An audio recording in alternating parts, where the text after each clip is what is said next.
My husband has selective hearing. Final part. Addison didn't respond. I went back to the kitchen to finish dinner. By the time I brought the food out, the clothes were still not hung up. Addison wasn't on the sofa. I glanced around and saw the bathroom door was closed. Great. He was in the bathroom. I was done waiting for him. I went and hung the laundry myself. When Addison came out of the bathroom, the clothes were already drying on the line. He shot me a smirk but said nothing as he sat down at the table and started to eat. The sound from his video clips was blasting, the noise filling the small apartment as he ate and watched. Leo is only 3, at that age where he's curious about everything.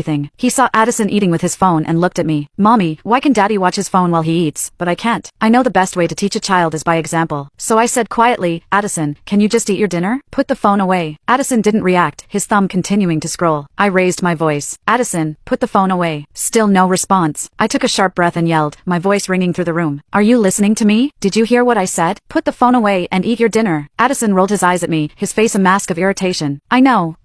God, you talk so much. You sound just like my mother. He sneered. Chloe, you're not that old. Don't go into early menopause on me. I felt like I was going to explode. Ask him to do one simple thing, and he drags his feet. Talk to him, and it takes 3 tries before he even acknowledges me. Is he deaf? Are his legs broken? Or is there something wrong with his brain? For I didn't want to fight in front of our son. So I tried to reason with him. You're eating and playing on your phone, and Leo is watching you. He's going to copy everything you do. Addison was completely unbothered. He can eat and play on his phone too. I'm not stopping him. A firestorm of rage was building inside me, but I had nowhere to direct it. Addison, do you hear yourself? He's 3 years old. You want him to pick up bad habits like this? What happens later? Addison just shrugged. Well, he's not gonna starve. I couldn't stand to say another word to him. I fed Leo his dinner, and only then did I start to eat my own. After Addison finished, he went right back to his phone. Addison, go give Leo his bath. My plan was that while he bathed Leo, I could clean up the kitchen, and then I could read Leo a few stories before putting him to bed. Addison was still glued to his phone, laughing so hard his eyes disappeared into slits, but he didn't answer me. I kicked him again, and he finally looked up at me. What? He snapped, his voice dripping with impatience. I said, go give your son a bath. Are you deaf? Addison let out an annoyed tisk. All right.